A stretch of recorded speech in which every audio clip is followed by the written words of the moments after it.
करना, इसी साल मार्च के पहले पहले आपके सबके खाते में पैसा आएगा। ये हमने कहा है कि लगभग हमारे सारे किसानों का जितना गेहूं को दे रहा है उसके आसपास आपको भी देंगे। जो गेहूं कर सकता है वो गेहूं करे, जो चावल कर सकता है वो चावल करे। लेकिन ये बात भी आपके बीच में से, अगर आपने गेहूं लगाया हो, गेहूं भी लगाते हैं अपने यहाँ कुछ क्षेत्रों में लगाते हैं, तो गेहूं वालों के लिए भी 2600 रुपए क्विंटल का उनका भी उपार्जन किया जाएगा। जरा ताली बजा के उनका भी अभिनंदन कर दो। जितना जो बोला है हमने संकल्प पत्र में, धीरे धीरे 5 साल में प्रत्येक व्यक्ति को उतना अमाउंट पहुंचाया जाएगा। और हमारी माताएं बहनें भी बैठी है, लाडली बहना है, जोरदार अभिनंदन करो लाडली बहनों का भी। बहनों आप भी चिंता मत करो, आपके लिए भी योजना बनी है। पहले तो हमारे मित्र लेते, जो हमारे विरोधी थे, वो कहते थे कि चुनाव के बाद सरकार बंद कर देगी। मैं मान के चलता हूं, उनका धर्म है, वो बोलते रहे।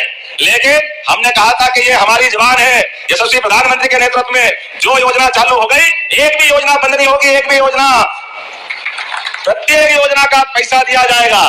आपको पिछले चुनाव के समय 1000 दे रहे थे, अभी 1250 दे रहे हैं। लेकिन आपके रोजगार चालू कराते हुए 1250 तो देंगे ही, लेकिन बहनों आपके लिए इतने सारे उद्योग इसीलिए ला रहे हैं कि उद्योग के माध्यम से घर में आप अपना कुछ काम करते करते अगर थोड़ा समय निकाल के वहां जाए तो आपको और बड़ी राशि दिलवाएंगे। और उसके अलावा भी जो कहा है उसको हम अपने 4 साल के अंदर पूरा पैसा देने का आपको प्रयास करेंगे। पूरा पैसा, धीरे धीरे पैसा आता जाएगा।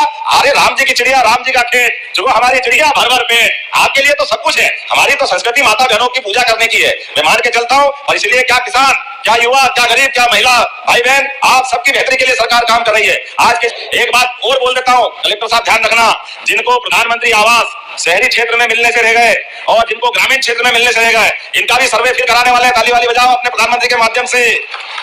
एक एक गरीब आदमी का मकान पक्का बनाने का प्रधानमंत्री का संकल्प है। हमारे प्रदेश में भी हम कोशिश कर रहे हैं कि जिनके जिनके नाम पर ये नियमों के हिसाब से व्यवस्था रहेगी, एक एक व्यक्ति का मकान पक्का बनाया जाएगा।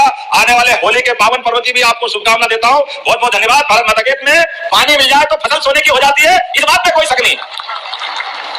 केवल इतना ही कर दे कि पर्याप्त रूप से बिजली मिल जाए, पानी मिल जाए, तो खेत को जवानी मिल जाती है। ये हमारी अपनी मेहनत का परिणाम आता है। और जीवन में किसी के आगे कभी कोई आदमी, परमात्मा ने जिसको जन्म दिया, किसी के आगे हाथ फैलाने की जरूरत नहीं है। ये श्रीमान यशस्वी प्रधानमंत्री नरेंद्र मोदी जी का जोरदार अभिनंदन करो। उनका अपना ये समय चल रहा है। एक नरेंद्र ने 125 साल पहले घोषणा की थी 21वीं शताब्दी भारत की होगी। आज से 10-11 साल पहले तक ऐसा लगता है स्वामी विवेकानंद ने वो भविष्यवाणी की। मनमोहन सिंह की सरकार कुछ बोलते ही नहीं, दादा ऐसे गूंगे थे, मुंह मोड़ा में मालवी में बोलो तो मुंह नहीं खोलते थे। प्रधानमंत्री क्या बने, सारे लोग उनकी तरफ देखते। अब वो क्या देखे, एक पप्पू और उसकी मम्मी पीछे से चप्पू चलाए तो गाड़ी चले कहां से। वो पप्पू ने चप्पू चला चला के पूरी कांग्रेस बिठा दी। चलो हम तो धन्यवाद ही देंगे। महात्मा गांधी जी ने कहा था 47 में, अंग्रेजों के समय लड़ाई लड़ने के लिए कांग्रेस की स्थापना हुई है, तो कांग्रेस की आजादी के साथ अब उपयोगिता खत्म हो गई। इसलिए कांग्रेस को, इसलिए कांग्रेस और बापू का गांधी नकली नाम दोनों छाती से चिपका के 50 साल से बेवकूफ बना रहा है और 55 साल तक लगातार सरकार चलाई। असली गांधी तो पता नहीं कहां गए बेचारे, लेकिन ये नकली गांधियों के मारे नाक में दम है। लड़की शादी होकर ससुराल जाए तो वहां तो सब में बदल जाए कम से कम, लेकिन ये ससुराल जाने के बाद भी ससुराल जरूरी नहीं है, वोट जरूरी है, वोट। और कैसे कैसी दुनिया है। मैं आज के अवसर पर अगर बोलूंगा तो थोड़ा अटपटा लगेगा, लेकिन मुझे इस बोलने में कोई गुरेज नहीं। पूरे देश में झूठ बोल बोल के, पता नहीं क्या क्या दिखा दिखा करके हर जगह फेल हो रहे हैं, और फिर भी वही लगे अपने राम राम। कभी क्या चक्कर, हम तो बोलना ही नहीं चाहिए। कांग्रेस ने भगवान के प्रति और सनातन धर्म के प्रति क्या मालूम कौन सी दुर्भावना पाल रखी है। पहले भगवान राम के जन्म स्थान का विरोध करते रहिए, हाई कोर्ट, सुप्रीम कोर्ट, बड़ी बड़ी कोर्ट में, और पब्लिक में भाषण ऐसे देते नहीं हम तो हिंदुओं के साथ है। अरे भैया साथ हो तो आज तक राम मंदिर के वहां दर्शन करने क्यों नहीं गए क्या कभी? बोलो जय जय श्री राम। इनको वोट चाहिए, लेकिन अयोध्या में दर्शन करने से शर्माते हैं। भगवान राम के जन्म में प्रमाण पत्र मांगते हैं। पहले जन्म स्थान के लिए कोर्ट में अड़ंगेबाजी करते रहिए, जब भगवान धूमधाम से गर्भ में प्रवेश कर गए तो भी पता नहीं क्या क्या बोलते रहिए। आप अंदाज लगा लो इस बात का। चलो भगवान राम कोई बात नहीं, राम तो बड़े उदार है, दयालु है, माफ कर देंगे। अरे प्रयागराज में क्या बिगाड़ा, प्रयागराज में दुनिया दौड़ रही है। आप बताओ कोई दिखेगा एक नहाने के लिए, स्नान करने के लिए कोई गया क्या इनमें से? कोई पप्पू गया कि पप्पू की मम्मी गई कि बहन गई, खाली वोट मांगने आए। लेकिन हमारे विश्व के सबसे बड़े मेले में भी जाने से शर्माते हैं। क्यों? क्योंकि एक ही वर्ग के वोट चाहिए, दूसरे कोई मिलता ही नहीं। अरे ऐसा करोगे तो कैसे कोई वोट देगा? वहीं जाओगे जहां से आज आपको हरा करके पार्टी ने बिठाया है पूरे देश से। यशस्वी प्रधानमंत्री का अभिनंदन करो, नरेंद्र मोदी जी का जोरदार तरीके से 21 राज्यों में सरकार बनी है। 21 में जनता का आशीर्वाद ऐसे मिलता है। जब हमने अपनी बहनों की योजनाओं की योजना चलाई, हमारे यहाँ तो कहा गया है, अरे जिस घर में बहन बेटी और मां नहीं हो, मालवी में तो कहावत है, उस घर में तो भूत रहते हैं, आदमी तो है ही नहीं। जहां हमारी कोई भी मंदिर में माता जी विराजमान तो देवता ही नहीं आते वहां। हमारी तो संस्कृति इतनी पवित्र है, नाम भी लो तो सीता राम, बुरा नहीं करना चाहते। गांव गांव के अंदर हर हाथ को काम, हर खेत को पानी, ये पार्टी का नहीं हमारी सरकार का उद्घोषित वाक्य है। यशस्वी प्रधानमंत्री के नेतृत्व में कांग्रेस ने लंबे समय तक सरकार चलाई, लेकिन स्वर्गीय अटल बिहारी वाजपेयी जी के लिए जोरदार अभिनंदन करो, भारत रत्न अटल बिहारी वाजपेयी जी के लिए, जिन्होंने सपना देखा और दूसरी नदी पूरी सूखी पड़ी है। अब आधुनिक समय में एक नहर बना दो, एक टनल बना दो, बाढ़ वाला पानी सूखी नदी में डाल दो, तो दोनों नदी हरी भरी हो जाएगी और रास्ते में जितने खेत खलियान पड़े सबको पानी दे दो। अब इसमें गलत क्या था? लेकिन अटल जी की उस बात के लिए भी, जैसे राम मंदिर के लिए 55 साल से मुकदमा लड़ते रहिए, ऐसे अटल जी के उस भाव के लिए 20 साल तक कांग्रेस के लोग विरोध करते रहिए।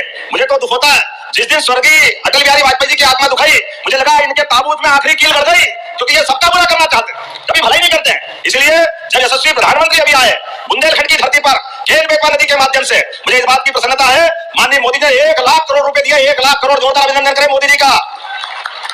हमारा पूरा बुंदेलखंड, सागर, पन्ना, दमोह, टीकमगढ़, छतरपुर, पूरा बुंदेलखंड और उत्तर प्रदेश के भी झांसी से लगा करके सभी जिले ये केन बेतवा के माध्यम से अब नई दुनिया में पहुंचेंगे, नई जिंदगी पाएंगे।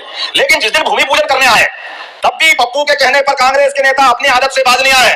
जयराम रमेश ने उस दिन भी विरोध किया, पता नहीं कैसी बुद्धि वाले, कहां मती मारी गई, लगता अगली बार चुनाव में जाना ही नहीं है। बुंदेलखंड के लोग तैयार है झाड़ू लेके इनकी झाड़ू लगाने के लिए, आओ हमारे दरवाजे। ये सारे गरीब लोगों को गरीब रखना चाहते हैं, ये जो छोटी मानसिकता के, आज एक पार्वती काली सिंह चंबल 70,000 करोड़ की योजना, राजस्थान के साथ 20 साल तक मुकदमा लड़ते रहिए झूठ बोल करके। अरे माँ गंगा, माँ छिपरा, माँ नर्मदा, काली सिंह तो आपके यहाँ से निकली है, पार्वती पड़ोस से निकली है, चंबल इंदौर के पास से निकली, नर्मदा जी तो बचेगी, लेकिन काली सिंह भी आशीर्वाद देगी, पार्वती भी आशीर्वाद देगी, चंबल से भी पानी मिलेगा। एक एक खेत, आप यहाँ बहुत सारे ज्ञापन मुझे दिए, चिंता मत करना, कोई गांव खाली नहीं रहेगा, प्रत्येक गांव तक पानी पहुंचाया जाएगा, प्रत्येक गांव तक। जब पानी पहुंचाऊंगा तो लगना चाहिए कि पानी पहुंच रहा है, आप हाथ की ताली तो बजाओ। ये खाली नहीं पहुंच रहा है, सरकार अपना खजाना दे रही है, लेकिन खजाना देके एहसान नहीं कर रहे। हमारे राज्य के किसान, महिला, गरीब, युवा, सबकी जिंदगी बेहतर करने के लिए, जो गांव में है किसानी कर सकता है वो किसानी करे, जो बागवानी कर सकता है बागवानी करे, जो युवा पढ़ लिख करके अपना खुद का काम धंधा करना चाहता है, अपनी फैक्ट्री चलाना चाहता है, अपना रोजगार पाता है, उसको रोजगार दिलाने के लिए हमारी सरकार काम कर रही है। इसी महीने यशस्वी प्रधानमंत्री Narendra Modi ji global investor summit को लेकर आ रहा है, जोरदार अभिनंदन करो, मोदी जी का आशीर्वाद लगातार मिल रहा है।